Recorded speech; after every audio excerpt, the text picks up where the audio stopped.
Well, let's talk about that then. Lisa, what are some of the best ways people can be prepared? I know some people don't prepare and then show up and realize, oh, I should have prepared.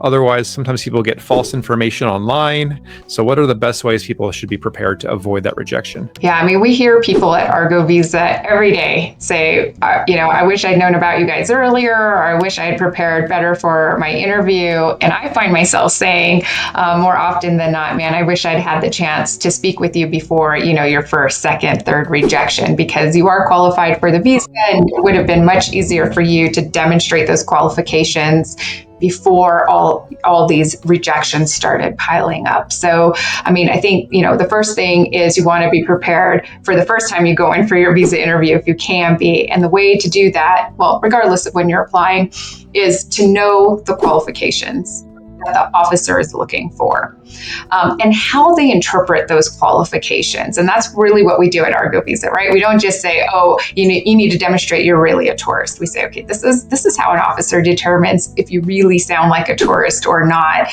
and based on what you want to do in the US, here's my recommendations for how you should frame that for the officer.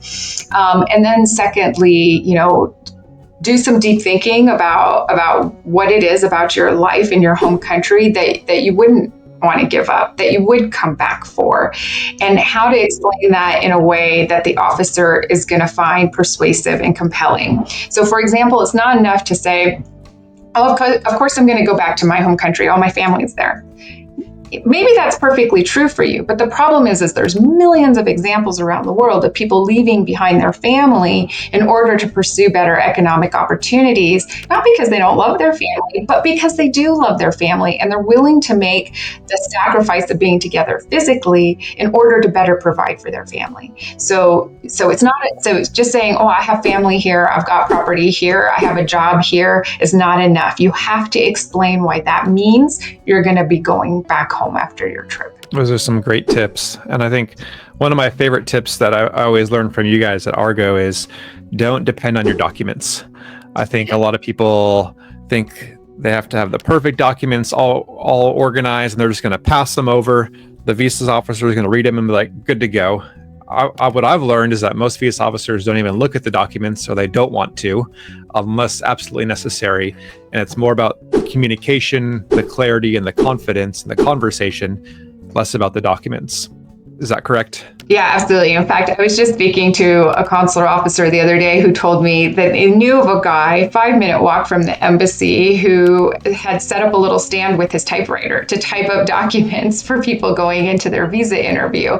So we are trained to assume that documents are fake. Like, we don't put much stock in documents. If documents were what made the application, we would do it the way the Brits and the Canadians do. Just send us all your documents, we'll take a look at them, and we'll decide if you're qualified or not.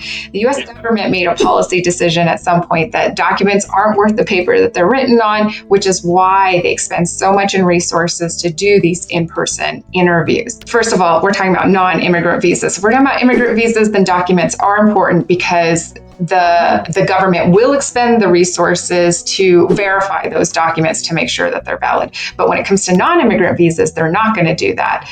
And since they're not going to verify your documents, they're looking to you to persuade them that what you're saying is true, that what's on your documents is true. I always advise my clients, take all the documents with you because you'll feel more confident knowing that you have the evidence to back up what you're saying. But plan for your interview as if the officer won't be looking at any documents, because that's the most likely scenario. Did you know the approval rates for US visas has gotten worse the past few years, and a previous rejection is really hard to overcome? Don't worry, because our friends at Argo Visa can help you ace your upcoming visa interview. Argo Visa Coaching pairs you with visa consular officers who have conducted tens of thousands of visa interviews abroad all over the world. They can guide you on how to overcome your obstacles and craft your story exactly how the visa officer needs to hear it so you can get granted approval in your visa interview. And if you've been rejected before, they can help you understand why and then help you craft a new and better strategy to be better prepared for your next attempt.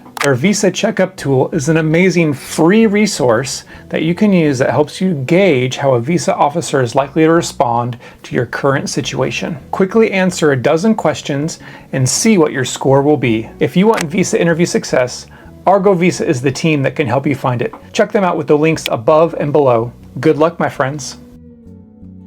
Don't forget to check out Argo Visa for all of your visa interview needs. Whether you're preparing for the first time or overcoming a rejection, get the guidance and confidence you need with Argo Visa.